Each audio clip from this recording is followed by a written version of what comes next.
Welcome back to Balabas Gist, my people. If not today, not the first time you come across this wonderful channel, you are highly welcome. Hello, my wonderful people.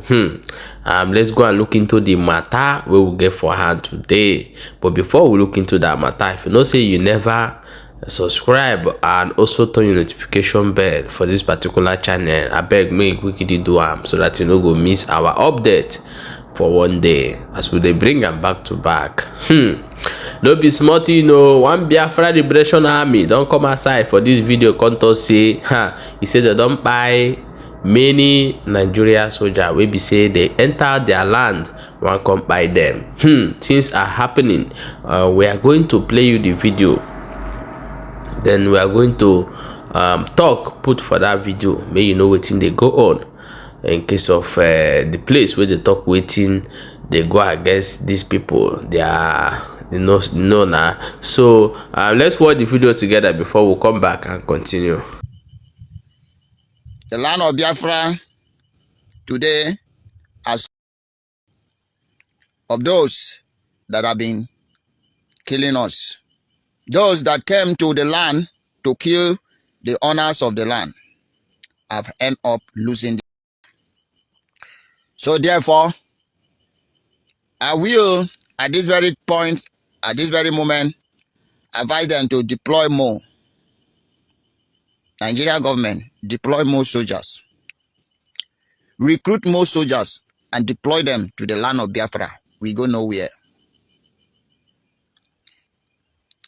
To you, it's like we are joking. Just the same way Nigeria is a joke to you. To you. You think we can ever bow down or retrieve or surrender? Never.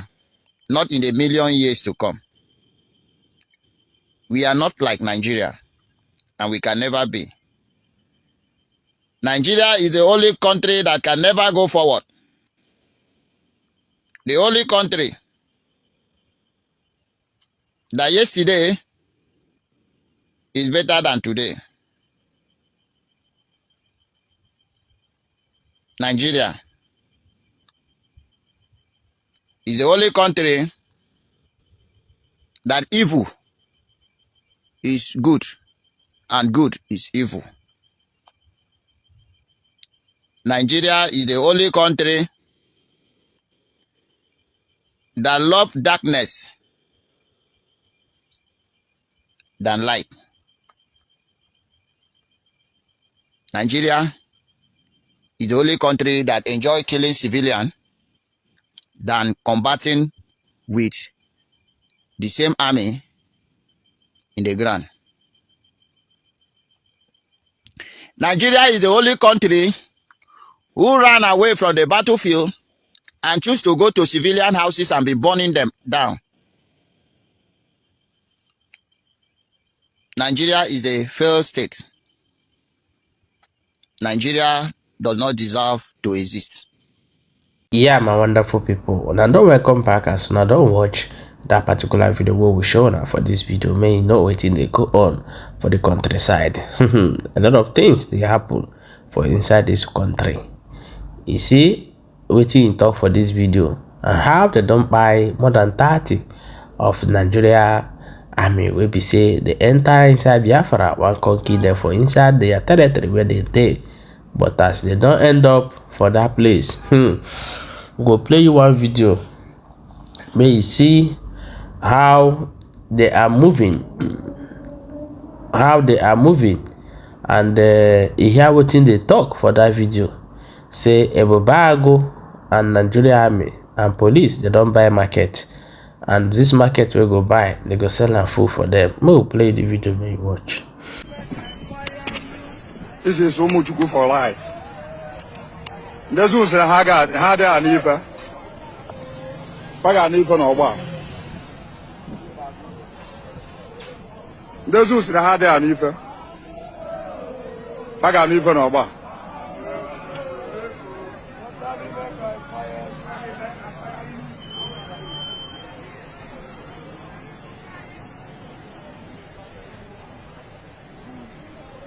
They will back us in a Nigeria zone. Joint team. Wanna get receive here, get that. This is our enforcement. Oh, then I bowl and the mother, and I chop and the mother, who feel on all right on. Get on, I will guy now. Then I'm more tank on her. Kind of fair. Sniper on her. Kind of fair. Jungle on her. Kind of fair. Where boss somewhere? Where boss somewhere? This is we, no be done. Yeah, my wonderful people. Now don't watch that video and see what they talk for inside that video. No be smarting, no, things are really happening for our land. A lot of things they happen. We be say we no know what they go on for the countryside. You know, say this life, you get how you go do something rich, you go come be say people no they fear you again, or people where they fear you before they know they fear you again. And you get how you go maltreat somebody, you think say you dey intimidate them, you know say you they beat them up, tomorrow that person go turn come they pursue you. So now waiting they go on for the countryside where we dey today. You see, there's a time where we say if you see Nigeria police, army, those guys they go they run, but today they know they run now, and I can't they run for them. You see, life no balance. So no be smart thing.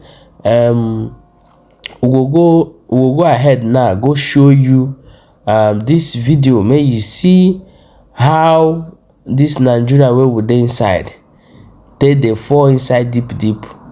They say some youth don't come outside, they protest, say peace, freedom for people of Palestinians. We will show you the video where they carry the flag, they sing, they go.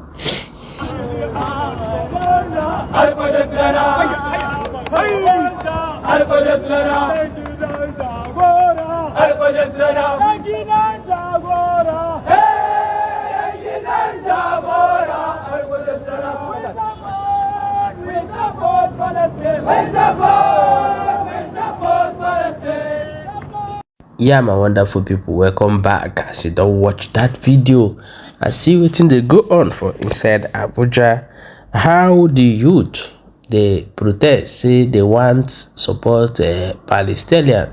I don't know the message will be say they send, whether more join them go they protest against Israel or waiting, we don't know. But however, they know their own view of doing that as well. You know, say for inside this country where would they get some part where they give food, you get some part where they know they give food. You know, say for north, palliative where we say they gotta give everybody, they share and give everybody for inside north. But for other part of the side, they know they give them. Things are happening. We will talk and be like saying a lie with the talk. People now waiting they go on for inside this country where would they, which is nobody they talk about that. But however, we will leave them, whether they do their thing. They say one day, monkey go market, you no go return. I beg, don't forget to share this video and also subscribe to this channel. Very, very important. We will see you for the next update.